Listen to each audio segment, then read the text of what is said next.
Fala galera, bom dia, boa tarde, boa noite, no seu horário que vocês estão vendo esse vídeo. Mais uma vez, bem-vindos à bagunça aqui do canal. Mais uma vez, desculpe pela minha cara passada. Eu acabei de acordar e tô gravando, é o único horário que eu tô tendo disponível, né? Então, a parte boa é que a carinha fica pequenininha aqui no canto, né? Então, fica menos feio.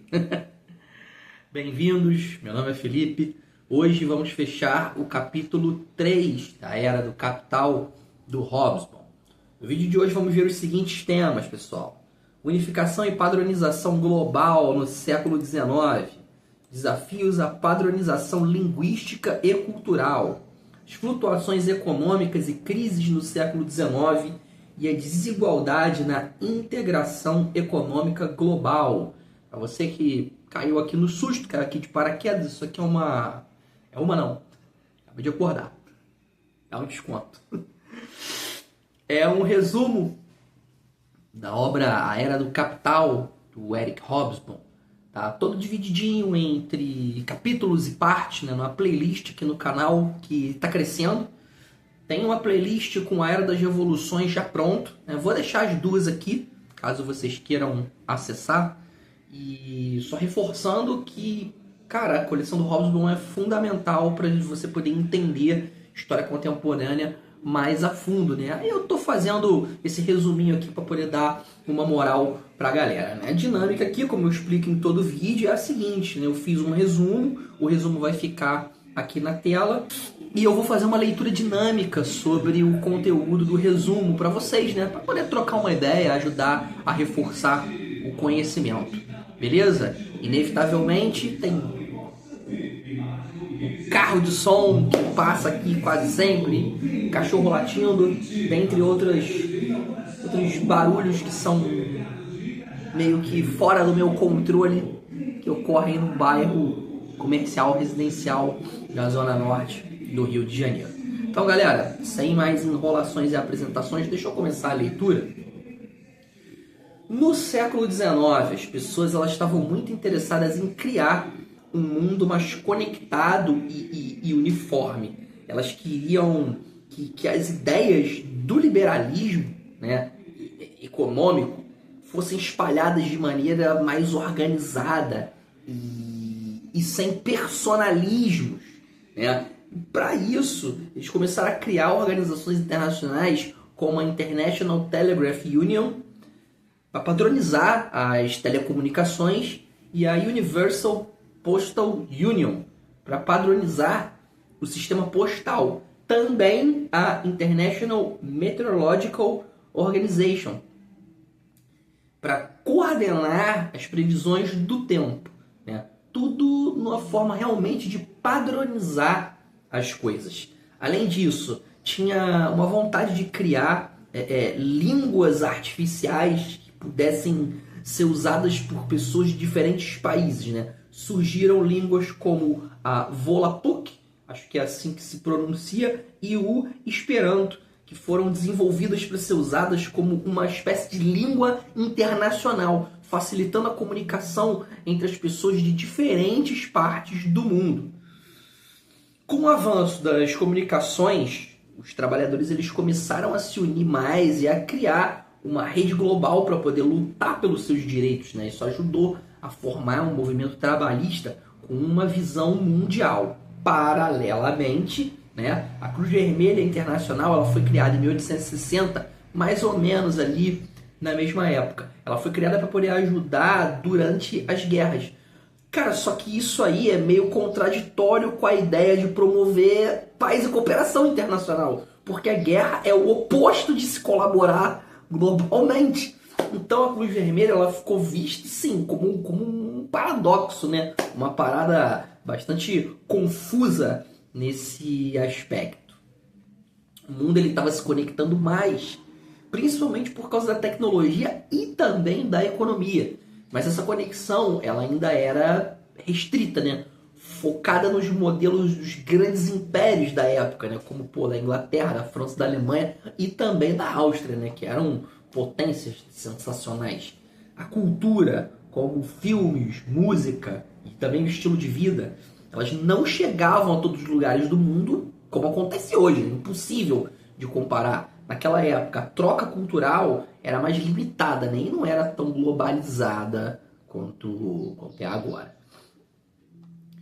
Mesmo com o mundo ficando mais conectado, a ideia de fazer todos falarem a mesma língua teve, assim, muitos problemas. Era altamente perceptível que iria acontecer, né? Novos países e também culturas, eles queriam usar suas próprias línguas em vez de uma língua global, né? O que, complicou demais essa tentativa de padronização. As traduções, elas ajudavam os escritores a alcançar mais pessoas, mas isso também fazia com que as línguas se dividissem ainda mais entre os países, né? Na época, algumas pessoas achavam que isso poderia levar à formação de nações diferentes e até mesmo rivais, né? Mesmo com essas nações compartilhando algumas coisas em comum, como instituições e também crenças. Na década de 1840, a economia global ela era influenciada por duas coisas principais: o ciclo agrário e o ciclo comercial, né? O ciclo agrário, né, se referia ao impacto das colheitas e também da criação de gado na economia, né? Esse tipo de flutuação afetava regiões específicas, né? Porque dependiam muito das condições locais, como o clima e a qualidade da terra também. E o ciclo comercial, que era um fenômeno mais moderno, por assim dizer. Ele estava se tornando a principal força nas economias industrializadas, né? Como Inglaterra e outras partes da Europa, né? Aqui as crises econômicas elas não estavam ligadas a colheitas ou à agricultura, mas sim a questões de comércio e da indústria. Quando surgiram as crises econômicas nos anos de 1826, 1837 e 1839 a 42, elas atingiram assim, principalmente lugares como Inglaterra, a costa leste dos Estados Unidos e também Hamburgo. Outras partes da Europa sentiram menos impacto dessas crises, né? Porque elas estavam mais conectadas ao comércio global do que ao ciclo agrícola. Depois de 1848, o mundo passou por duas mudanças importantes na economia, né? A primeira foi a crise econômica global. Antes, as crises econômicas elas costumavam afetar um país de cada vez, né? Falando de um modo simplificado. Mas depois de 1848, elas começaram a se espalhar pelo mundo. O mundo estava ficando unificado. Logo, as coisas boas também se espalhavam globalmente e as ruins também, né? Um exemplo, dado aqui no resumo, foi a crise de 1857, que começou em Nova York e rapidamente atingiu outros países, né? O Marx ele percebeu que com as novas formas de comunicação e também de transporte, uma crise em um lugar, por exemplo, como a Índia ou na América, poderia rapidamente impactar a Europa, né? Tornando as crises mais graves e também rápidas, né? E a segunda foi a mudança no impacto das crises agrárias, né? Nos países que estavam se industrializando ainda, né? As crises no setor agrícola, elas começaram a ter menos efeito. E isso aconteceu porque a indústria estava crescendo e criando empregos, né? E os alimentos podiam ser transportados em grande escala, o que ajudava a minimizar os problemas de falta de comida em certas áreas e também reduzia os impactos sociais dessas crises locais.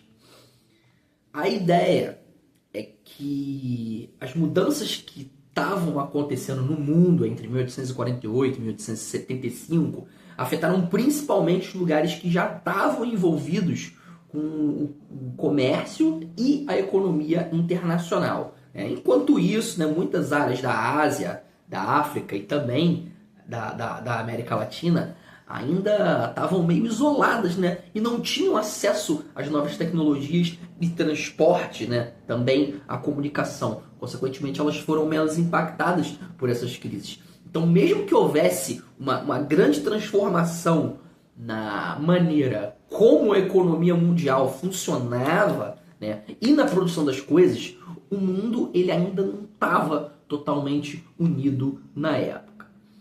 No meio do século XIX, o norte da África ele era bem dividido, né? Lugares como o Egito, né? Partes da Argélia, o comércio com outros países estava começando a acontecer, mas em outras regiões, como o Marrocos e a Tunísia, né? Como diz aqui no resumo, as coisas ainda estavam, né? Mais paradas, bem mais lentas, né? Com práticas econômicas assim, mais antigas, práticas econômicas raiz. Além disso, muitos países, né, islâmicos, eles não tinham um crescimento populacional grande quanto às demais nações, diferente do que começava a acontecer, né, nos outros lugares, né? Enquanto isso, a região saariana, né, e também a Espanha, eles estavam lidando com problemas graves, como fome e doenças, que acabaram sendo mais importantes do que qualquer efeito, né, do capitalismo global da época. Galera, pontos importantes do resumo de hoje.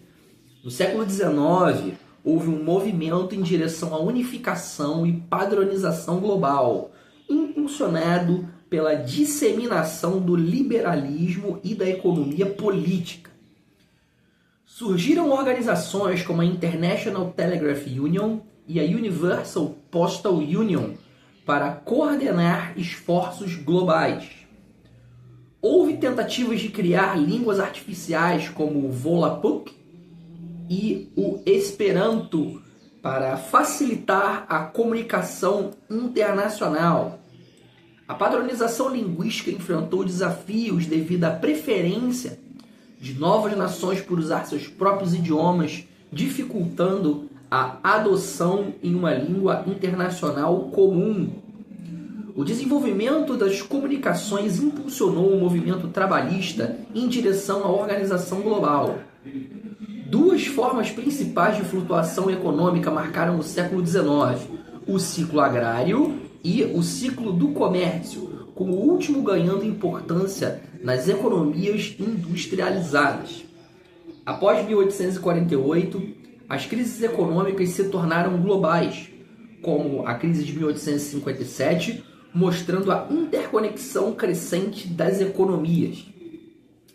Enquanto algumas regiões, como partes da Europa e América, se integravam à economia global, outras, especialmente na África e América Latina, permaneciam isoladas e dependentes de práticas tradicionais.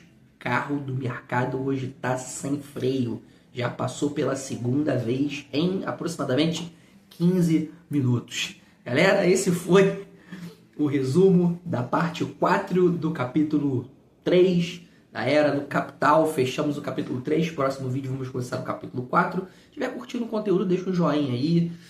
Passa pra galera que tá precisando estudar.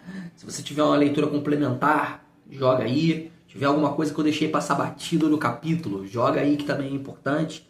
Bora interagir, que assim todo mundo sai ganhando. Beleza? Vou ficando por aqui. Bons estudos pra vocês. Valeu, falou. Beijo no coração. Fui.